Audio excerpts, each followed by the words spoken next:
Ok, on va apprendre à faire avec Inventor les tests de soudure, les 4 joints de base qu'on va faire prochainement. Fait que dans Inventor, on commence un new part. On va start. On va aller ici comme ça. Je vais rectangle. Je m'accroche au milieu, au point. Je dis point 125. Je fais tab. Puis je dis 1.5. Ça va être la grandeur de nos plaques. Je vais l'extruder de 3 pouces. Ok, fait que ma plaque est faite. Fait que je vais la sauvegarder. Je vais la sauvegarder dans mes documents. Je vais aller dans ma bibliothèque, documents, TMJ 2014, oui, comme ça. Je vais appeler ça plaque. Je vais appeler ça plaque 10e soudure. Comme ça. Ok, fait que ma plaque est faite. C'est exactement la grandeur. Là, on va faire des assemblées. Vous n'avez jamais fait d'assembly? On va faire des assemblées. On va choisir un weldment assembly en plus. Ça va être de permettre de voir les soudures. Fait qu'on va commencer avec par placer notre pièce. Il faut aller ici. C'est un petit peu compliqué là parce que dépendant c'est quoi qu'on faisait le dernier coup. Ok, il faut aller ici, il faut faire place. Là. Des fois ça taponne, des fois il est là. C'est vraiment ces place components qu'on a besoin. Fait que je vais aller dans mes documents. Je vais aller dans TMJ, 10e année 2014, plaque 10e année soudure. J'ai toujours besoin de 2 plaques. Fait que je clique 2 fois. Je dis OK à ça.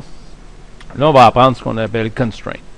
Constraint, c'est une façon de joindre les 2 plaques ensemble. Fait que lorsqu'on veut les mêter, on veut qu'ils se touchent ensemble. Fait qu'on dit cette face-ci avec cette face-ci, je veux qu'ils se touchent. Fait que là, on peut voir, ils sont égales. Je veux qu'ils soient égales au bout ici. Comme ça. J'ai apply. Après ça, je dis, je veux que ces deux-là soient comme ça. Parfait. Bon, j'ai un petit problème. J'ai en les collant. OK. Je les ai mis trop proches. Il faut qu'il reste une petite craque entre les deux. J'ai fait ça un petit peu par exprès. Et je vais aller voir ici, entre les deux. OK. C'est ça là. OK. C'est le premier mate ici. Fait que je vais cliquer 2 fois dessus. Je vais dire 0.0625. Voir ce qu'il va me faire. OK. Voyez-vous que la craque que ça l'a laissé? C'est à peu près l'espace qu'on a besoin. Lorsqu'on va souder au MIG. Au AROD, on n'aura pas besoin de craque. On va se faire tout seul. OK. Fait qu'on a terminé nos 2 plaques. Fait que là, je m'en viens ici et je clique sur Weld 2 fois. Ça va m'amener dans la fonction Weld. OK. Process. Le symbole Weld ici. Fait que je dis Groove. OK. Puis je vais choisir la première face. Va être celle-ci. Je clique ici sur Face Doucette. J'ai viré comme ça. Là, je dis, OK, full face les deux. Fait que j'ai oublié de mettre mes petits crochets à full face. Puis la direction n'a pas d'importance, là. OK, je vais dire apply. OK. Fait que vous pouvez voir ma soudure. On la voit pas tellement bien, mais là, on la voit un peu mieux, là. Nous autres, ils vont être un petit peu plus larges que ça, mais qu'on les fasse, là. Ils font en fonction de l'espace qu'on a laissé. Je pèse sur Shift puis la roulette du milieu. C'est ça qui me permet de tourner autour de l'objet pour voir. Fait que je vais sauvegarder ça. OK, je vais l'appeler butt joint. Bout à bout. Je vais me faire un nouveau dessin. Je vais faire weldment assembly. Je vais faire ça vite.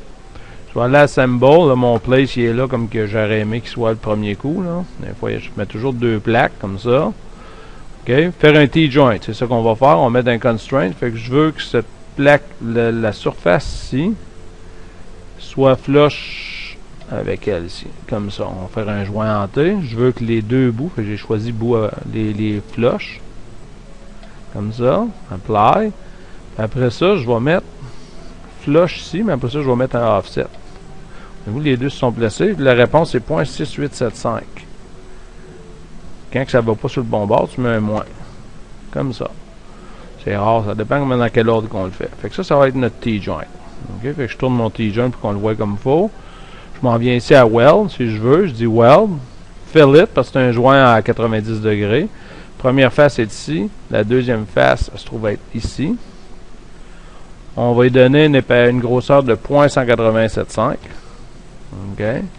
Qui est 3,16. On va lui faire un petit rond de 0.020. Ça va donner juste un petit arrondi. C'est à peu près la grosseur de soudure qu'on va faire. Ça va vous donner déjà une bonne idée de l'apparence. Fait qu'on va sauvegarder ça comme T-joint. Parce que c'est un un joint en T qu'on retrouve partout. Fait que là, on vient de créer un assembly. Je vais faire un new. Je vais aller chercher un weld assembly. Je vais faire ça vite. Assemble, place. Je vais encore placer mes deux places. Je vais cliquer 2 fois. Là, ce coup-ci, on va faire un lap joint. OK, puis le lap joint, on va faire un constraint. Je vais dire ça ici. Puis là, il faut que je tourne pour aller pogner l'autre surface. Je veux qu'ils soient ensemble. Oui. Je veux qu'ils soient égal, naturellement. Oui. Ça, je veux qu'ils soient égal, mais je vais leur donner un offset de 0.75 parce que la plaque elle a 1,5 pouce, puis la moitié de 1,5 pouce, c'est 0.75. Je dis OK à ça.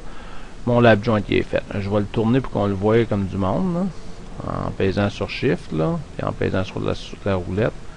Comme ça, un petit peu mieux. Je vais dire Weld ici. Je vais dire une soudure en joint en T encore. Je dois dire 125 parce que ma plaque elle a 125. Donc ma face, il ne me laissera pas le choisir si je n'ai pas la bonne grosseur de soudure. On va y mettre un convexe d'à peu près 20 millièmes. Ça donne juste un beau petit rond. On dit OK à ça. C'est beau. On va sauvegarder ça comme étant un lap joint ou un joint à recouvrement. Comme ça.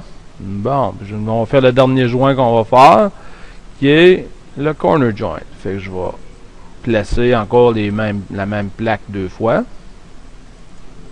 OK, j'ai remarqué tout est dans le même folder, puis c'est bien important. Fait que je vais dire constraint. Fait que je veux que ça s'aille à côté sur ça comme ça, oui. Je veux que les deux bouts soient flush, comme ça, oui. Là, on va zoomer in un petit peu, puis je vais dire, je veux que le coin de la plaque soit flush avec le coin de la plaque du bas de lui. Voyez-vous ce que ça a donné, là? Ça l'a amené coin. On appelle ça coin à coin. Fait que je vais dire OK à ça. OK. Fait que je vais placer le... Ça, c'est lorsqu'on bâtit un coffre d'outils ou un poêle, on s'assure toujours que les deux coins se rencontrent. Quand on cape un tubing, la même chose, on veut que les deux coins se rencontrent, puis vous allez voir lorsqu'on va faire la soudure, comment ça fait une belle soudure, puis ça élimine le besoin de meuler ou grinder. Fait qu'encore là, il faut que je marque 125, parce que mes deux faces, mes plaques, ont 125 millièmes d'épais. Puis on met toujours un petit rond, parce que ça donne toujours à faire un petit rond. C'est rare qu'on ait une soudure plate, on dit OK à ça. Et voilà, nos 4 joints de soudure sont faits. Vous allez voir, mec, c'est beau. C'est en fait des belles de même, là. Quand les soudés, vous viendrez me les montrer. Fait qu'on va appeler ça un corner joint.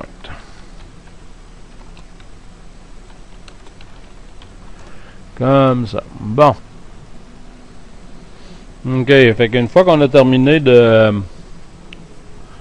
faire nos soudures, faut sortir de là. OK. Dans chaque soudure, faut sortir de là. Sauvegarder. OK. Fait que là, je peux fermer lui. Je vais aller ici. Je vais sortir de là. Je vais sauvegarder. OK. Sinon, si ça c'est ouvert, ça ne marchera pas lorsqu'on va venir pour présenter notre soudure. Fait qu'il faut sortir de T-Joint.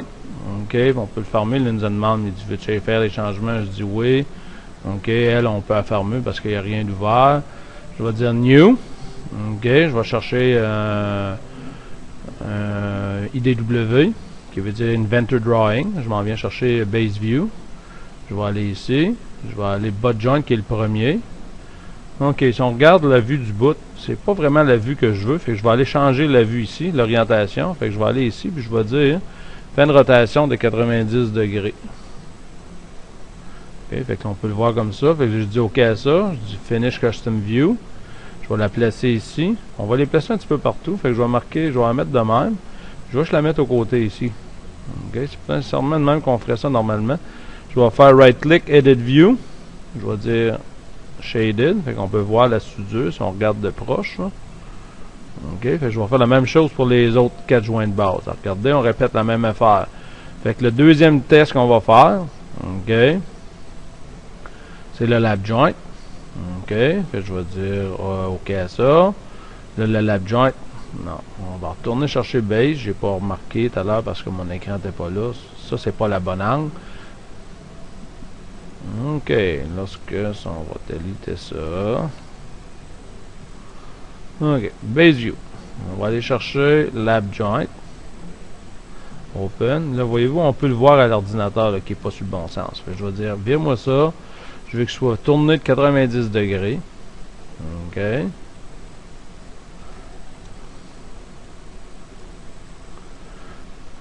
Si je l'avais dessiné différemment, probablement qu'il serait mieux placé. Fait qu'on va juste l'envoyer en 3 dimensions, comme ça. OK. Je vais retourner chercher Base. Je vais retourner chercher le prochain qui est le T-Joint. Open. Vous allez le voir. En le voyant, vous voyez qu'il n'est pas sur le bon sens. Fait qu'on va changer l'orientation. Très bon exercice pour apprendre à virer un objet selon l'angle qu'on veut l'obtenir. On dit OK à ça. Finish Custom View. On va le tasser ici. On va le mettre en 3D comme ça. Et voilà. OK. Fait qu'après ça, il nous reste le corner joint à faire. Puis ils sont pas tout à fait égales, mes affaires, mais c'est pas grave. On va dire open. Comme vous pouvez voir, il n'est pas sa bonne angle. Fait que je vais changer l'orientation. Je vais dire, fais-moi une rotation de 45 degrés dans cette direction-là pour le voir du bout. OK. La vue de face. Le Finish Custom View. OK. Je vais vous montrer comment on réarrange les vues. OK. Fait que si on regarde ça ici comme ça, on peut la descendre un peu, comme ça. Faut que ça vienne rouge. Vraiment, on peut les mettre pas mal plus centrés. Comme ça ici. OK. Bon, qu'est-ce qu'on a appris? On va apprendre à mettre nos vues ombragées. Shaded en anglais. Edit View.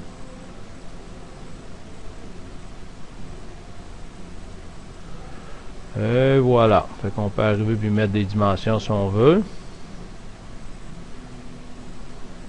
Comme ça.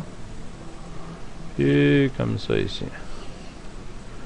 Ça, vraiment, le gap devrait être là. OK. Bon, après ça, on va mettre ça ici, comme ça.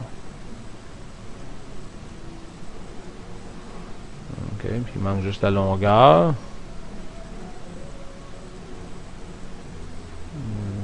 OK. Ça nous donnerait une idée de la longueur de chacune des plaques.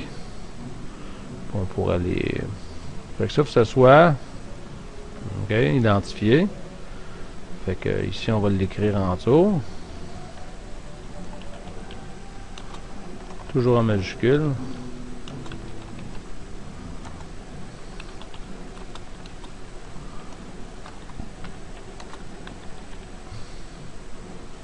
On peut sélectionner les deux. Mettre ça centré. Centré, c'est ici. On dire OK à ça. Et voilà. Je fais Escape. Ça me permet de... Pour ça, je le centrerai. Butt joint, joint bout à bout. Je vous les écrivez. OK, pour toute la gang. Celle-là ici. OK, on va le mettre centré tout de suite. C'est un lap joint. À recouvrement. Joint à recouvrement. OK, parce que les deux plates sont recouvrées. Si on veut que ça arrive, on a besoin d'étirer un petit peu le texte, comme ça. On le prend, on le tasse, on le centre. OK. Normalement, on va mettre une mesure ici. Vu qu'on n'a pas mis de vue de côté, ben à ce moment-là, c'est préférable de le mettre là.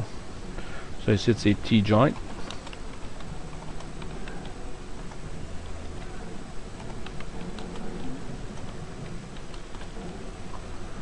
On highlight. Vu que je sois centré, ça me démontre que vous comprenez le concept. Puis je veux que l'écriture soit fit dans le joint. OK. On appelle ça un corner joint.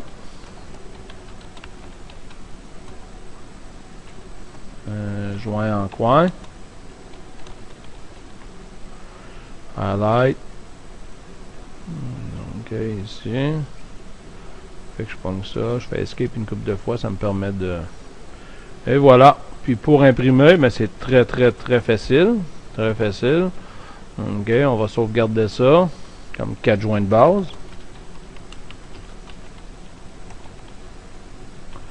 OK, 4 joints de base. On sauvegarde toujours avant d'imprimer.